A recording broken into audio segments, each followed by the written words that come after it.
ታላላቅ የአውሮፓ ክለቦችን የተመለከተ ወቅታዊና ዕለታዊ ጥንቅሮችን ከምታደምጡበት ቃል ስፖርት ዩቲዩብ ቻናል የዕለቱ ጥንቅሮቻችን ተጀመሩ። ውድ ቤተሰቦቻችን እስከ ፕሮግራማችን ፍጻሜ ቆዩ። ላይክ፣ ሰብስክራይብ፣ ሼር ስለምታደርጉ ስለ ሀሳብ አስተያየታችሁ ሁላችሁንም እጅግ አድርገን አመስጋኞች ነን።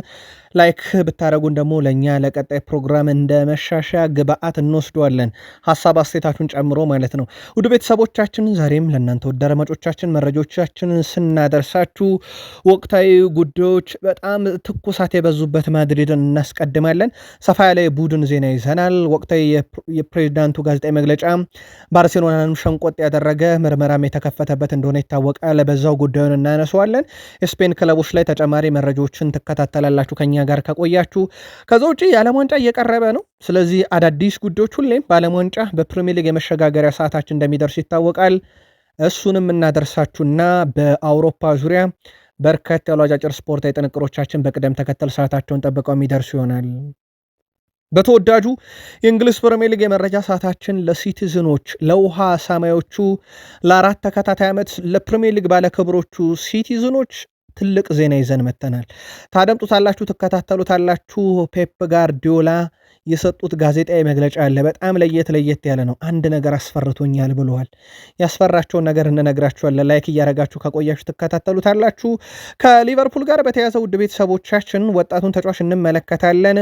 ከዛ ውጪ በሊቨርፑል በኩል የሚጠበቁ ትልልቅ እውነቶች አሉ። አንድ ባንድ እንነግራችኋለን። የአርቡ ጨዋታ ለሊቨርፑል በጣም ወሳኝ ነው።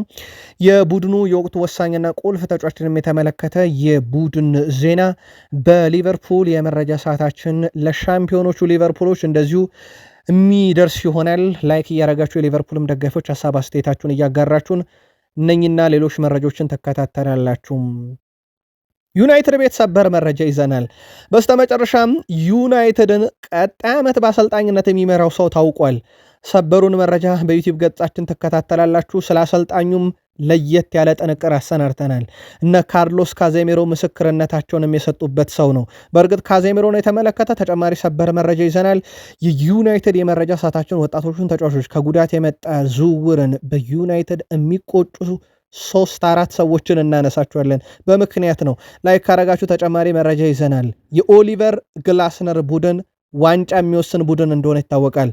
ሲጠየቁ ለየት ያለ መልስ ሰጥተዋል። በአርሰናል የመረጃ ሰዓታችን እናነሷለን። አርሰናልን በዚህ ሰዓት ምን እየፈተነው ነው? ምንስ ከፈተና ውጭ ያደረገዋል? አርሰናሎች ለየት ያለ ጥንቅር በመረጃ ሰዓታችን ተይዟል። ከዛ ውጭ በአርሰናል በኩል የቡድን ዜና ሚኬል አርቴታን ቀጣይ ተጠባቂ መርሃ ግብርን የተመለከተ ተጨማሪ መረጃ ትከታተላላችሁ።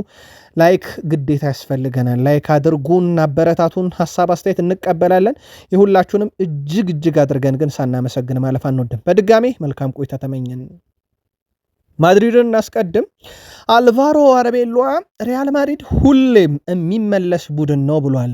ሁልጊዜም ቢሆን ካለፈው ተምረን ሁሌም ተሻሽለን የምንመጣነን፣ እናም ሁልጊዜም ስራችንን እንቀጥላለን ብሏል። ሪያል ማድሪድ ተሻሽሎ ይመጣል ሲል በቀጣይ ዓመት እንጂ በዚህ ሲዝን ለሪያል ማድሪድ ሁሉ ነገር እንዳበቃለት ይታወቃል። ራሳቸው በኤል ክላሲኮ ባርሴሎናን ማስቆም ሳይችሉ ቀርተው ዋንጫውን በእርግጥ ቀድሞ የሄደ ነገር ነው። በእርግጥ ግን ለቀጣይ ዓመት በደንብ እንማረበታለን ብሏል። ያው ማድሪድ ከሱ ጋር ግን አይሆንም ቀጣይ ዓመት። ኬሊያን ምባፔ ደግሞ ሪያል ማድሪድ ትልቅ ክለብ ነው፣ ለዚህ ክለብ መጫወት ራሱ መባረክ ነው እያለ ይገኛል። በፕሮጀክቱ ደስተኛ መሆኑን ተናግሯል። ግን ከሰሞኑ ተቃውሞ ቀላል የሚባል አይደለም። ከወዲህ ደግሞ የሪያል ማድሪዱ ሌጀንድ ቶኒ ክሮስ በሪያል ማድሪድ 1 ዓመት ያለ ዋንጫ ማጠናቀቅ መጥፎ ነው፣ ሁለተኛ ከሆነማ ፈጽሞ ተቀባይነት የለውም፣ አበቃልህ ይባላል ብሏል። በእርግጥ ሪያል ማድሪድ 2 ዋንጫ ሳያነሱ ያጠናቀቁ አሰልጣኞች በሙሉ ተሰናብተዋል። አንቸሎቲ አምና፣ ዘንድሮ በዣቪ አሎንሶም በአረቤሏም የቀጠለው ቡድን ያለ ዋንጫን ያጠናቀቀው። ስለዚህ ቀጣዩም አሰልጣኝ አረቤሏ መተካቱ ግልጽ ነው ማለት ነው። ስለ ማድሪድ መጥፎ ነገሮችን እንዲያወሩ ለሚዲያዎች ክፍያ የሚፈጽሙ ሌሎች ክለቦች አሉ። በሪያል ማድሪድ ቆይታዬ ለ14 የላሊጋ ዋንጫዎችን ማሸነፍ ምክንያት ነበርኩኝ፣ ነገር ግን 7 ዋንጫዎችም ተዘርፌያለሁ እያሉ ነው ፍሎሬንቲኖ ፔሬዝ። እሙኑ ስለ ባርሴሎና መጥፎ ነገር ከፍሎ የሚያጽፈው ክለብ በላሊጋ ውስጥ ማን ይሆን? ለመሆኑ 14 የላሊጋ ዋንጫዎች ማሸነፍ ነበረብኝ፣ 7 ተነጥቅ ያለው ሲሉ እንዴት ተነጠቁ የሚለው ላይ ማብራሪያ አልሰጡም። የክለቡንም ስም አልጠቀሱም። ከዚህ ጋር በተያያዘ ባርሴሎና በህግ ጉዳዩን እየተከታተልኩ ነው በባለሙያ በተለይ የሳቸው ጋዜጣዊ መግለጫ በቀጥታ ከኛ ጋር ከተገናኘ ፍርድ ቤት እንገትራቸዋለን ማድሪድ እና ፍሎሬንቲኖ ፔሬዝን ብለው ማለታቸው ይታወቃል። ከሱፐር ሊጉ መፍረስ በኋላ ወደ ነበረ ከረር ወዳለ ጸባቸው እንደተመለሱ ይታወቃል። የፌድ ቫልቬርዳና የኦሪዮል ቹዋሚኒን ግጭት ያው ለሚዲያ እንደበቃ ብስጭት ውስጥ እንደከተታቸው ይታወቃል። ማን እንዳረገው እንደርስበታለን፣ በምን አይነት መልኩ እንደምንንከባከበው ለእኔ ተውልኝ ብለዋል። ይህን መረጃ ሾልኮ የወጣውን ያው ከክለቡ ያሰናብቱታል ተብሎ ይጠበቃል። ግን ያ ሰው ማን ነው የሚለውን እሳቸው ከመናገር ተቆጥበዋል። ይሄ ስለ ምርጫ ያሉትም ነገር የቀጣይ ምርጫ እንደሚያዘጋጁ አሳውቋል። አዲስ የቦርድ ምርጫ እንዲደረግ ጥሪ ያደርጋለሁ ብለዋል። እሳቸው ለዚህ ምርጫ እወዳደራለሁ ብለዋል። ስሸነፍ እንጂ ክለቡን የምለቀው ቀንና ሌሊት እየሰራው ዝም ብሎ ልቀቅ ብሎ ከስልጣን ያለቅም ብለዋል። እሳቸው ግን 3 ዓመት እየቀረው ቦርዱ አዲስ የቦርድ ምርጫ አዘጋጅተዋል። እሳተፋለሁ እያሉ ይገኛሉ። ፍሎሬንቲኖ ፔሬዝ በቦርዱ የስራ ዘመኑ የሚገባደደው 29 ቢሆንም ፔሬዝ ግን አሁኑኑ አስቸኳይ ቦርድ ስብሰባ ብሏል። ምናልባት ያ ቦርድ ካሸነፈ በኋላ ጆዜ ሞሪኖን የሚያመጣ ወይንስ ሌላ አሰልጣኝ የሚያመጣ የሚለው ደግሞ በቀጣይ ይጠበቃል። ጆዜ ሞሪኖ ከቤኔፊካ የሚቀርብላቸውን ኮንትራት ያራዝማሉ ተብሎ አይጠበቅም። ምክንያቱ ግልጽ ነው። የሪያል ማድሪድን መንበረ ስልጣን ካገኙ ስለሚጠባበቁ እንደሆነ ይታወቃል። የስፔን ክለቦች መረጃችን ሲቀጥል ኤስኮ በሪያል ቤት ከ21 ዓመት በኋላ ለሻምፒዮንስ ሊግ እንዲበቁ ትልቅ ሚና ነበረው። እናም ስቅስቅ ብሎ ሲያለቅስ ነበረ። ሪያል ቤት 100% የአውሮፓ ሻምፒዮንስ ሊግ ትኬትን መቁረጡን ካረጋገጠ በኋላ ማለት ነው። በክለቡ ቀጣይ ዓመት ይቆያል ተብሎ ይታሰባል ኤስኮ። እናም በአውሮፓ ሻምፒዮንስ ሊግ ሲጫወት እናየዋለን ማለት ነው። ኤስኮ የቀድሞ የሪያል ማድሪድ ተጫዋች ነበረ። በነገራችን ላይ ከሪያል ማድሪድ በፊት ኤስኮን ሊያስፈርም የነበረው ማንቸስተር ዩናይትድ ነው። የቀረበትን ምክንያት ለሚዲያ ስለማይመጥን እንዝለለው እንጂ ኤስኮ በዩናይትድ መልማዮች ተመልምሎ ታይቶ ሊመጣ የነበረ በአንድ ነገር ብቻ ውድቅ የተደረገ ዝውውር ነው። በኋላም በማድሪድ አሁን ደግሞ በሪያል ቤት ድንቅ ጊዜን እያሳለፈ ይገኛል። በፊፋ በኩል ለእያንዳንዱ ተጫዋች በየቀኑ 9,000 ዩሮ ለክለቦች ይከፍላል። ውድ ቤተሰቦቻችን አንድ ክለብ በተጫዋቹ በኩል የዓለም ዋንጫን ለሀገሩን ወክሎ ሲጫወት 9,000 ዩሮ በየቀኑ በየተጫዋች ያገኛል ማለት ነው። ይሄ ለዓለም ዋንጫ በርካታ ተጫዋች የላከ ክለብ ሻረ ማለት ነው። ዘንድሮ በርካታ ገንዘብ ነው። 9,000 ዩሮ በየቀኑ ነው የሚያገኘው ውድ ቤተሰቦቻችን። እናም ጠቀም ያለ አንድ ቢያንስ ጥሩ ተጫዋች ማስፈረሚያ ገንዘብ ሊያገኙ ይችላሉ። በዓለም ዋንጫ ላይ በርካታ ተጫዋቾችን ለሀገራቸው የላኩ የትኛው ክለብ ይልካል የሚለው ይጠበቃል። ያው 55 ተጫዋች እየተጠሩ ነው። በቀጣይ 26ቱ ሲጠሩን የምንነግራችሁ ይሆናል። ከዛ ውጭ ከዓለም ዋንጫ ጥሪ ጋር ስለተያዘ እዛው ዓለም ዋንጫ ላይ ስላለን ካርሎስ ካዜሜሮ ኔይማር መጠራት አለበት እያለ ይገኛል። ኔይማር ለዓለም ዋንጫ በጣም ያስፈልጋል ብሏል። እንደ ተጫዋች ምናልባት 90 ደቂቃ ላታጫውተው ትችላለህ፣ ግን የ0-0 ጨዋታ ላይ አስገብቶ ውጤት ሊቀየር ለሚችል ነው። ለማንኛውም ውሳኔው የካርሎ አንቾሎቲ ነው። ይሄ የኔ አመለካከት ብቻ ነው። ኔይማር ለዓለም ዋንጫ ቢጠራ ደስ ይለኛል እያለ ይገኛል። ሮማሪዮ በእግር ኳስ 4 ተጫዋች ብቻ ናቸው ከኔ የሚበልጡት ብሏል ሮማሪዮ። እና በእግር ኳስ ደረጃ ፔሌ፣ ማራዶና እና ግራንቺያን መረጠና አሁን እየተጫወቱ ካሉት ደግሞ ሊዮኔል አንድሬስ ሜሲ ብቻ ነው እኔን የሚበልጠኝ። ከዛ ውጪ ከኔ የሚበልጥ ተጫዋች ምድር ላይ አልተፈጠረም አልነበረም ከነኛ 4 ውጪ እያለ ይገኛል ሮማሪዮ። የክርስቲያኖ ሮናልዶ ስም አላካተተም እና በርካቶች የተገረሙት በዛ ይመስላል። አሁን በህይወት ከሌሉትና እግር ኳስ ከማይጫወቱት ውስጥ ፔሌ፣ ማራዶና እና ግራንቸን ሲመርጥ አሁን እየተጫወቱ ካሉት ሜሲ ብቻ ነው ከኔ የሚበልጠው ሲል ተደምጧል። ይሄ የሮማሪዮ የግል መልከታ ነው። ምናልባት ግን አንድ ከሰሞኑም ጥያቄ አንስተን ነበረ ሜሲ እና የሮናልዶ አድናቂዎች በእግር ኳስ እይታ ሁለቱንም በጋራ መውደድ አይቻልም የሚል ጥያቄ አንስተን ነበረ። ለማንኛውም የሮማሪዮ ጉዳይ ስለ እሱ ፐርፎርማንስ ደረጃ ሲናገር እነኛ 4 ተጫዋች ብቻ ይበልጡኛል ብሏል። በቀጣይ የአውሮፓ ሻምፒዮንስ ሊግ ትኬትን ቆርጠው መሳተፋቸውን ያረጋገጡ ቡድኖች በየሊጉ እየተገኙ ናቸው። በእርግጥ እንደ ስፔን ክለቦች ካሁኑ ያረጋገጠ ቁጥር በርከት ያለ የለም። 4 ክለቦች አረጋግጧል። አትሌቲኮ ማድሪድ፣ ባርሴሎና፣ ሪያል ማድሪድ እና ቪላሪያል አረጋግጠዋል። በሪያል ቤትስም በኩል አረጋግጠዋል። በአርሰናል፣ ዩናይትድ እና ሲቲ በኩል ፕሪሚየር ሊጉ እንደሚወከል 100% አረጋግጧል። በጀርመን ባየር ሙኒክ፣ ዶርትመንድ እና አርቤ ላይፕዚግ አረጋግጠዋል። በፍራንስ ሌንስ እና ፓሪስ ሰን ዠርሜን አረጋግጠዋል። በኔዘርላንድ ፌኖርድ እና ፒኤስቪ አይንድሆቨን፣ በፖርቱጋል ፖርቶ፣ በተርኪ ጋላታሳራይ፣ በጣሊያን ኢንተር፣ በዩክሬን ሻካታር ዶኔስክ ያረጋገጡ ናቸው። ውድ ቤተሰቦቻችን ከሁሉም ሊጎች እንደ ስፔን በርካታ ተሳታፊዎቹን ካሁኑ ያረጋገጠ ሊግ የለም። 19ኙ ተረጋግጧል ቀጣይ ተሳታፊዎች፣ 17ቱ ደግሞ በቀጣይ በቀሩ 2 እና 3 ጨዋታዎች እና በጥሎ ማለፍ ጨዋታ የሚለዩ ይሆናል። ውድ ቤተሰቦቻችን አጫጭር ስፖርታዊ መረጃዎቻችን እንደቀጠሉ ናቸው። ላይክ፣ ሰብስክራይብ፣ ሼር እያደረጋችሁ ከኛ ጋር ስለምትቆዩ እጅግ አድርገን እናመስጋኞች ነን።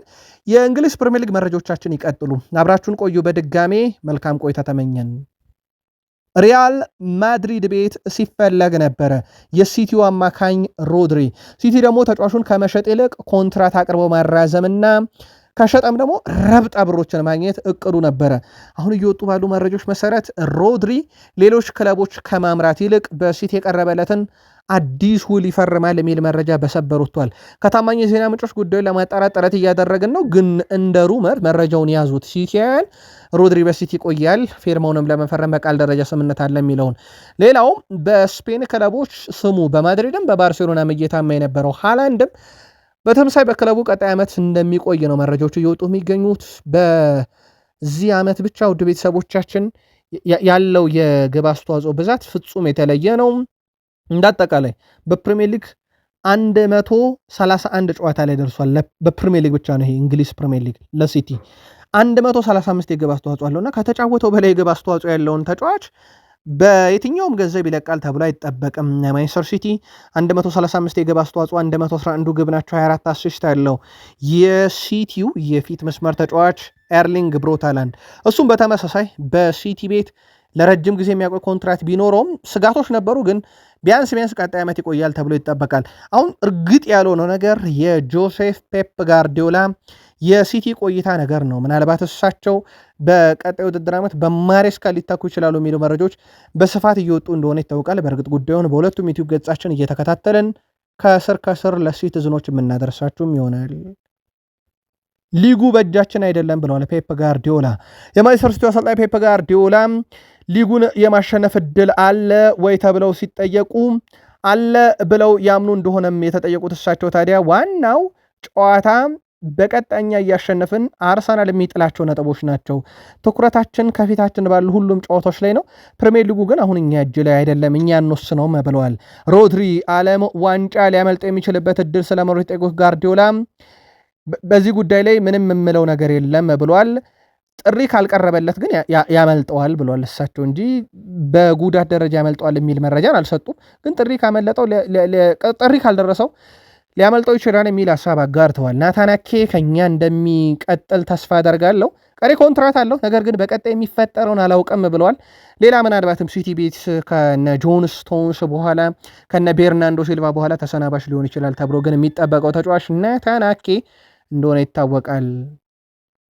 ስፔናዊው የማንቸስተር ሲቲ አሰልጣኝ ፔፕ ጋርዲዮላ የሰው ሰራሽ አስተውሎት ተጽዕኖ አሰጋኝ እያሉ ነው። በዓለም ላይ ብዙ የሚያሳስባቸው አሳዛኝ ክስተት መኖሩን የገለጹት ጋርዲዮላ ይሄ ሰው ሰራሽ አስተውሎት የሚሉት ነገር ግን አስግቶኛል ብለዋል። እኔ ያልኳቸው ነገሮች በሰው ሰራሽ አስተውሎትና መሰል መተግበሪያ ተሰራይተው አይቻለሁ ሲሉ ጋርዲዮላ ተናግረዋል። በቅርቡ ካሰለጠንኳቸው ተጫዋቾች ምርጥ 11 እንዳወጣው ተደርጎ ተሰራይቶ ነበር። እኔ ያንን አላደረኩም ብለዋል። እኔ ተጫዋቾቹን አከብራለሁ ያሉት ጋርዲዮላ ሰዎች አንዱን ከአንዱ እንዳላበላለጥኩ እንዲያስቡልኝ አንዱን ከአንዱ እንዳበላለጥኩ እንዲያስቡ ሆኖ ተሰራይቶብኛል ብለዋል። ይህንን መቆጣጠር አዳጋች መሆኑን የገለጹት አሰልጣኙ ሰዎች በዚህ ምክንያት የራሳቸውን እውቀት መጠቀም ያቆማሉና ይሄ ሰው ሰራሽ የሚባል ነገር ያሰጋኛል ብለዋል። ወቅታዊ ጉዳይ ያው ሲቲን ያሰጋል እና እሳቸውን ያሰጋል የሚባለው አርሰናል ቢሆንም እሳቸው ግን ሰው ሰራሽ አስተውሎት እያሰጋኝ ነው ብለዋል። በተለይም ሰዎች አሁን ስራቸውን የማጣት እድላቸውን በጣም ሰፊ ነው፣ ምክንያቱም ጭንቅላታቸውን እንዳይጠቀሙ እያደረገ ነው ብለዋል። ፔፕ ጋርዲዮላ አክለውም ወደፊት ምን እንደሚፈጠር ባላውቅም ይህ ነገር እኔን አስግቶኛል እያሉ ነውና እናንተስ ምን ትላላችሁ? ምልከታችሁን አጋሩን። ሪዮኑ ጉማ የፕሪሚየር ሊግ የዓመቱ ምርጥ በክለብ ያደገ የመጀመሪያ ተሰላፊና የዓመቱ ምርጥ ተማሪ ተጫዋች በመባል ሽልማት ተበርክቶለታል። ከአለን ሺረር እጅ ተቀብሏል። ሰሞኑ ሽልማቶች እየተበረከቱ እንደሆነ ይታወቃል። በፕሪሚየር ሊጉ ወጣት ተጫዋች ከአካዳሚ ያደገ በሚል በርካታ ሽልማቶች ስነስርዓቶች አሉ። በማለዳውም ጥንቅራችን የተወሰኑት እናደርሰናችሁ ነበር። የሪዮ ንጉማ ተራው ደርሶ በሊቨርፑል የመረጃ ሰዓት አደረስናችሁ። ከሰሞኑ ከቼልሲ ጋር አቻ ሲወጡ ሪያን ግራቨንበርክ አስደናቂ ግብ ሲያስቆጥር አሲስት አድራጊ እሱ ነበረ። ቼልሲን በዛ መስመር ላይ በደንብ አስጨንቆ ነበር። በኋላም ተቀይሮ ሲወጣ ደጋፊው ተቆጣ። በእርግጥ አሰልጣኝ አርኔ ስሎት ቀይሬ ያስወጣሁት ከጉዳት ጋር በተያዘ ጉዳይ ነው እወቁልኝ ማለታቸው የሚዘነጋ አይደለም። በአሁኑ ሰዓት በአስቶን ቪላ በውሰት የሚገኘው ሃርቪ ኤሊዮት በቪላ ፓርክ ከባድ ጊዜን እያሳለፈ እንደሆነ ይታወቃል። በተለይ መጫወቻ ደቂቃ ምንም እንኳን በርካታ ክለቦች እሱ ላይ ማስፈረም ፍላጎት ቢያሳዩም ኤሊዮት በቀጣይ ወደ ሊቨርፑል ነው በዋነኝነት የሚመልሰው ወደ እናት ክለቡ። ከዛ በኋላም በስሎት ስር ይቀጥላል አይቀጥል የሚለው በጣም አጠያቂ ነው። ኤሊዮት በሊቨርፑል ቤት የመጫወት ተስፋ ግን ይኖራል ተብሎ አይገመትም። በቪላ የመልበሻ ክፍል ውስጥም ትልቅ ተወዳጅነት ቢኖረውም በፕሪሚየር ሊግ እስካሁን መጫወት የቻለው ግን 4 ጨዋታ ብቻ ነው። በእርግጥ ቪላዎች በሊቨርፑል የቀረበላቸውን ገንዘብ ላለመክፈልም ይሄን አድርገዋል ተብሎ ይጠረጠራል። ኡናይ ኤምሬ ገና በኖቬምበር ወር ላይ ነበረ ኤሊዮትን የቋሚ ዝውውር ላለመጠቀም መወሰናቸው ሲነገር የነበረው። አስቶን ቪላ እና ሊቨርፑል በጥር ዝውውር መስኮት ለኤሊዮት የውሰት ውል ቀድሞ ለማቋረጥ ንግግር አድርገው የነበረ ቢሆንም አልተስማሙ። ተጫዋቹ ምናልባትም ወደ ጣሊያን የማምራት እድሉ በጣም ሰፊ ነው። አስቶን ቪላን ስላነሳን አርብ ከአስቶን ቪላ ጋር ጨዋታ አለ። በነገራችን ላይ አንደኛ ራሱ አስቶን ቪላ ተፎካካሪው ነው ለሊቨርፑል፣ ሁለተኛ አውሮፓ ሻምፒዮንስ ሊግ ትኬትን መቁረጡን ያረጋግጣል። እናም ሊቨርፑል ጨዋታውን ካሸነፈ ለሻምፒዮንስ ሊግ ማለፉን ያረጋግጣል። ሊቨርፑል አቻ ወጥቶ በርንማውዝ በማንቸስተር ሲቲ ከተሸነፈም ወይም አቻ ከወጣ ማክሰኞ ቀን የሚደረግ ጨዋታ ነው። በሳምንቱ አጋማሽ ሲቲ እና በርንማውዝ አይጫወቱም። ሲቲ የካራባው ካፕ የኤፍኤ ካፕ የፍጻሜ ጨዋታ ከቼልሲ ጋር ስላለበት ማክሰኞ ሲጫወቱ ሊቨርፑል በዚህ ሳምንት አቻ ሞቶ ከአስቶን ቪላ ጋር ነጥብ ጥሎ በተመሳይ በርንማውዝም ነጥብ የሚጥልለት ከሆነ ወደ ሻምፒዮንስ ሊግ ይቀላቀላል። ለማንኛውም ትኩረታችን ሊቨርፑል ላይ ይሁንና በመጪው አርብ ከአስቶን ቪላ ጋር የሚደረገውን ጨዋታ ዋና ዳኛ ክሪስ ካቫና፣ የመስመር ዳኛ ዳን ኩክ እና ሊቤት፣ አራተኛ ዳኛ አንዲ ማድሊ፣ ቫርሌይ ኒል ዴቪስ እና የረዳት ቫር ዳኛ ፖል ሃዋርድ ሆነው ጨዋታውን የሚመሩት ይሆናል። ለሊቨርፑል ያ ጨዋታ ላይ ማን ደርሶ ወደ ሻምፒዮንስ ሊግ ያደርሳቸዋል የሚለው በተለይም በግብ ማስቆጠር ደረጃ ያው በጣም ሳስቷል ቡድኑ ፊት ላይ ማን ሊቨርፑልን በዛ ጨዋታ ይታደጋል የሚለው በትልቁ ይጠበቃል። ምናልባት የሚጠበቅ ተጫዋች ካነሳን ያው በርካቶች በእርግጠኝነት በሀሳብ መስጫ ሳጥናችን ላይ የሚጽፉት የዶሚኒክ ሶቦስላይን ስም ነው። በዚህ ሰዓት ለሊቨርፑል ሊደርስ የሚችል በጣም ወሳኝ ተጫዋች ሆኗል። በተለይም በዚህ ዓመት ዶሚኒክ ሶቦስላይ 2013-14 ስቴቨን ጄራርድ 10 ሲደመር ግብ 10 ሲደመር አሲስት በእርግጥ 14 ግብ 14 አሲስት ነበረው። ከዛ በኋላ በሊቨርፑል በአማካይ ክፍል ላይ ሆኖ 13 ግብ ደርሷል። 10 አሲስት አለው። ከጄራርድ በኋላ 10 ሲደመር ግብ እና አሲስት ያለው ተጫዋቹ ሆኗል። ይሄ በማጥቃት ላይ ቡድኑን በደንብ እያገዘ ነው። በመከላከል የነ ቨርጅል ቫንዳይክ ጥራት ፍጹም የተለየ ነው። ቨርጅል ቫንዳይክ ዘንድሮ የአየር ላይ ፍልሚያዎችን በማሸነፍ ፍጹም የተለየ ዓመት እያሳለፈ ነው። 73.4% የአየር ላይ ፍልሚያን ያሸንፋል። በፕሪሚየር ሊጉ ቀዳሚ ነው። ሃሪ ማጓየር በ71.8% የአየር ላይ ኳስ በማሸነፍ ይከተለዋል። የመከላከል ጥንካሬ ላይ በተወሰነ መንገድ ቢሆን ቨርጅል ቫንዳይክ አቋሙ ወርዷል ቢባልም አሁን ግን በፕሪሚየር ሊጉ ምርጡ የአየር ላይ ኳስ አሸናፊ ነው። ማንቸስተር ዩናይትድ ደረሰን። ሰበር መረጃ ይዘናል። የማንቸስተር ዩናይትድ ኃላፊዎች ማይክል ካሪክን በሚቀጥለው የውድድር ዓመት የቡድኑ አሰልጣኝ እንዲሆን ከስምነት ደርሰዋል። የክለቡ ዋና ስራ አስፈጻሚ ኦማር ቤራዳና የእግር ኳስ ዳይሬክተሩ ጄሰን ዊልኮክስ ካሪክ በኃላፊነት ለመሾም ዝግጅታቸውን መጨረሳቸው ተረጋግጧል። ኃላፊዎቹ ማይክል ካሪክ ቀጣይ ዓመት ቡድኑን ለመምራት ትክክለኛው ሰው ነው የሚል እምነት እንዳላቸው ተረጋግጧል። ይህንም ተከትሎ በቀጣይ የስራ አስፈጻሚ ስብሰባ ላይ ካሪክ እንዲሾም ሰር ጂም ራትክሊፍ ውሳኔ እንዲሰጡም ይጠበቃል። አሰልጣኝ ማይክል ካሪክ አቋሚነት ቦታውን የሚያገኝበት እድል ከፍተኛ መሆኑና አሁን ላይ በተለይም በቡድኑ ፈላጭ ቆራጭ ናቸው። የቡድኑ ወሳኝ ሰው ሆነዋል። ኦማር ቤራዳና ጄሰን ዊልኮክስ ሁለቱ ያልወደዱት አይቆይም፣ ሁለቱ የወደዱት ደግሞ ይቆይበታል በሚባለው ማንቸስተር ዩናይትድ የሰር ጂም ራትክሊፍ ውሳኔ ብቻ እንዲጠበቅ ሆኗል። ኦማር ቤራዳም ጄሰን ዊልኮክስም ቀጣዩ ዩናይትድ አሰልጣኝ ካሪክ እንዲሆን ከስምነት ደርሰዋል። ማይክል ካሪክ ዩናይትድን በጊዜነት ከተረከበ በኋላ በፕሪሚየር ሊጉ የሱን ያህል ነጥብ አልሰበሰበም። ያ ማለት ከካሪክ በኋላ ቢሆን ፕሪሚየር ሊጉ የሚጀመር ዩናይትድ ሻምፒዮን ነበር እንደማለት ነው። 33 ነጥቦችን ሰብስቧል። ይሄ ከሲቲም ከአርሰናልም በላይ ያደርገዋል። ታዲያ ከዚህ ጋር በተያያዘም በጊዜ አሰልጣኝነት ስር ዩናይትድን የሚያሰለጥነውን ካሪክን ያልደገፈ ዩናይትድ ተጫዋች አለ ማለት ይቸግራል።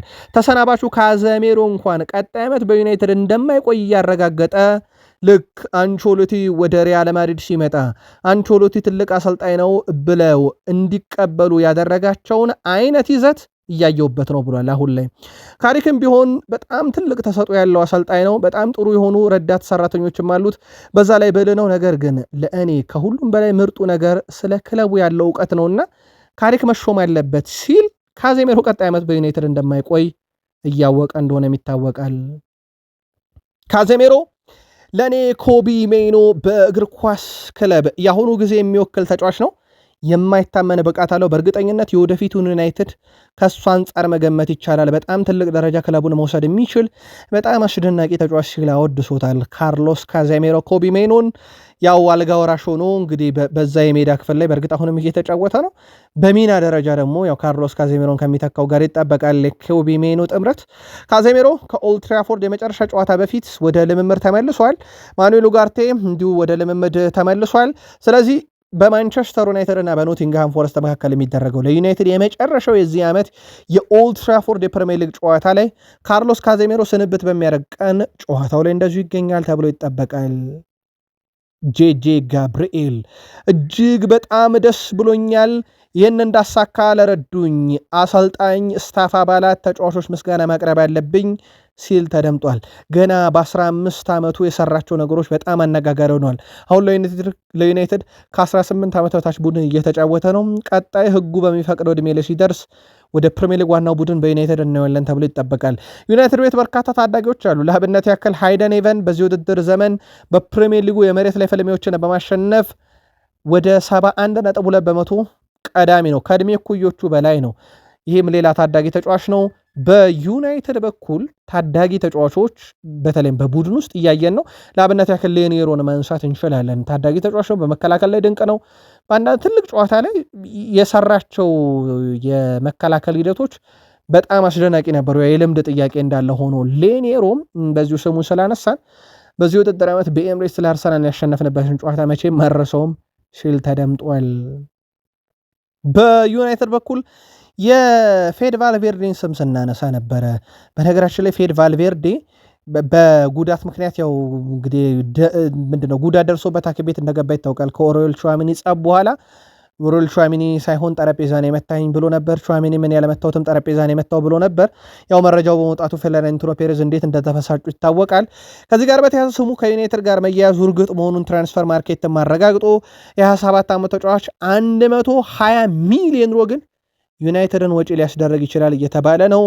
ሌላ በዩናይትድ ስሙ ሲያዝ የነበረው ማቴዎ ፈርናንዴስ በዩናይትድ የሮናልዶን ጊዜ መቼ የማረሰውም። በዚያ ወቅት ዩናይትድ የማይታመን ነበር፣ ክርስቲያኖም ድንቅ ነበር፣ በዛ ቡድን ውስጥ መጫወት የማያለም ሰው አልነበረም ብሏል። በነገራችን ላይ ልቡ ከሸፈተ ቆይቷል እየተባለ ነው። ማቴዎስ ፈርናንዴዝ በተለይም ዌስትሃም ሊወርድ ነው። ዩናይትድ ይፋይ ጥያቄ ካቀረበለት አይኑን አያሽም እየተባለ ነው። በተለይም ዩናይትድ የአውሮፓ ሻምፒዮንስ ሊግ ትኬትን መቁረጡ ለቀጣይ ዝውውር ነገሮችን ቀለል ያደርግለታል ተብሎ ይጠበቃል። ዳኒ ዌልቤክ በአንድ ወቅት ለዩናይትድ ተጫውቷል፣ ለአርሰናልም ተጫውቷል። አሁን በብራይተን ኤንድ ሆቭ አልቢዮን በጣም ድንቅ ጊዜን እያሳለፈ ነው። በነገራችን ላይ ለምን ለእንግሊዝ አይጠራም እስኪባል በእግር ኳስ ሕይወትህ ምን ይቆጫል፣ ምን መለስ ብለህ ብታስተካክል ሲባል ማንቸስተር ሲቲ ከኪፒአር ባደረጉት ጨዋታ ዩናይትድ ሰንደርላንድን በዋይኒ ማርክ ሩኒ ግብ 1-0 አሸንፎ የኪዩንስ ፓርክ ሬንጀርስ እና የሲቲን ጨዋታ መጠናቀቅ እየጠበቀ ነበር። ሲቲ ባለቀ ደቂቃ ባስቆጠራቸው 2 ግቦች 3-2 አሸንፎ ዋንጫ ዩናይትድ ነጠቀው እንጂ። ታዲያ ዳኒ ዌልቤክ ያኔ ምነው የኪፒአር ተጫዋች በሆንኩኝ፣ ኩናጌሮ ያችን ኳስ ምን ሲደረግ ያስቆጠራት ነበር እያለ ነው። ያቺ የኩናጌሮ የመጨረሻ ደቂቃ ግብ ሲቲን ለሻምፒዮንነት አብቅታ ሰር አሌክሳንደር ቻክማን ፈርጉሰንም ለጡረታ ከተዘጋጁበት መልሰው ቫን ፐርሲን አምጥተው ቀጣይ ዓመት ዋንጫ እንዲበሉ ያደረገች ቅጽበት እንደነበረች አይዘነጋም። ኦሊቨር ግላስነር የፕሪሚየር ሊጉን ዋንጫ እርሶ ሊወስኑት እኮ ነው ተባሉ። የኛ ተጽዕኖ በሲቲና በአርሰናል ላይ ይላሉ ኦሊቨር ግላስነር። የቫርን ያክል ተጽዕኖ አይኖረውም፣ ከቫር በታች ነው የኛ ውሳኔ እያሉ ነው።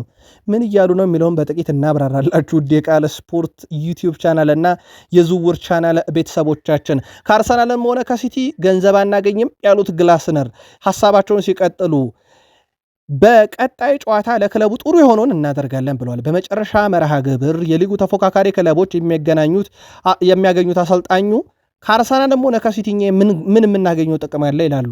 እኛ የምናስበው ለክለባችን የሚበጀው ምንድን ነው የሚለውን ነው ብለዋል። አክሎም በሊጉ ዋንጫ ፉክክር የእኛ ተጽዕኖ ከቫር ያነሰ እንደሆነ እርግጠኛ ነኝ።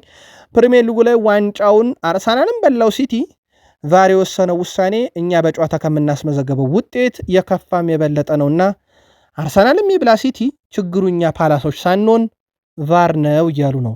ምን እያሉ እንደሆነ የገባችኋላችሁ? የኦሊቨር ግላስነር የዛሬ ጋዜጣዊ መግለጫ ትንሽ ለየት ያለች ናት። በአርሰናል የተከላካይ መስመር ላይ ዘንድሮ ፈተና ከተባለ ጉዳት ነው። አምና ቀይ ካርድ የሚደመርበት ነበረ። ምናልባት ለዚህ የተከላካይ ክፍል መድኃኒት ባለፈው ክረምት ላይ አንድሪያ ቤርታ ያመጣቸው ተጫዋቾች ይጠቀሳሉ። ለዚህ መድኃኒት የሚሆኑ እነ ክርስቲያን ሞሽኬራ። በአርሰናል የተከላካይ መስመር ላይ የሚታየው ጉዳት መረጃ እንግዲህ በርከት ብሏል። አሁን ላይ ክለቡን ሊታደግ የሚችለው ክርስቲያን ሞሽኬራ ነው ተብሎ ይጠበቃል። ዩሪያን ቲምበር እና ቤን ዋይት ባጋጠማቸው ጉዳቶች በፕሪሚየር ሊጉ የትኛው ጨዋታ ላይ ይደርሳሉ በሚለው ጉዳይ ላይ የተረጋገጠ ነገር የለም። መፍትሄው ሞስኬራ ባለው ጥንካሬና አቅም ደረጃ እንዲጫወት ማድረግና ከቡድኑ እንግዲህ ሊገኝ የሚችለውን የባላንስ ሂደት ሚኬል አርቴታ እንዲጠብቅ ማድረግ ነው። ከሱ ፊት ማንን አማካኝ ክፍል ላይ ማንን አጥቂ ክፍል ላይ ያደርጋሉ የሚለው ይጠበቃልና አሁን ክርስቲያን ሞሽኬራ የቀኝ ተመላላሹን ይዞ መፍትሄ የሚሆንበት ሰዓት ደርሷል። በዚህ ውድድር ዘመን በፕሪሚየር ሊጉ በካርድ ደረጃ አርሰናል ዝቅተኛውን ቢጫ ካርድ ያየ 49፣ ዝቅተኛውን ቀይ ካርድ ያየ 0። ያ ብቻ አይደለም ውድ ቤተሰቦቻችን፣ አርሰናል ቢጫ ሲደመር 2 ቢጫ ወይ ቢጫዎች ተደምረው ወደ ቀይ ሁላ አልተቀየሩበትም። አርሰናል ዘንድሮ ያለው የካርድ ብዛት 49 ነው፣ እሱም ቢጫ ብቻ ነው። ይሄ በፕሪሚየር ሊግ በጣም ዝቅተኛው የካርድ መጠን እንደሆነ ይታወቃል።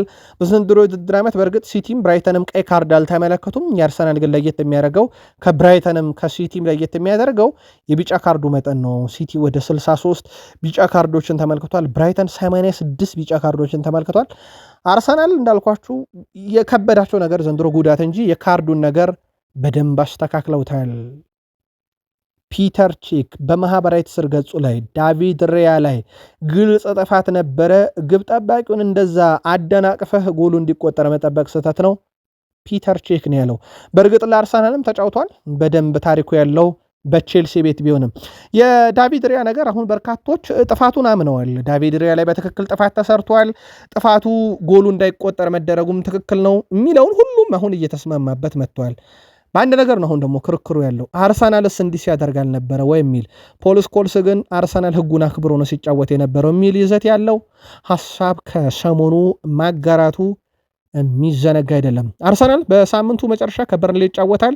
ያንን ጨዋታ ፖል ቴርኒ በዋና መሃል ሜዳ ዳኝነት ይመሩታል። የቫር ዳኛ ላይ ጄምስ ቤል በዳኝነት ያግዟቸዋል ማለት ነው። ከቫር ላይ ሆኖ ዘንድሮ ያው የመሃል ሜዳ ዳኛም የቫር ዳኛም በጣም ወሳኝ ናቸው።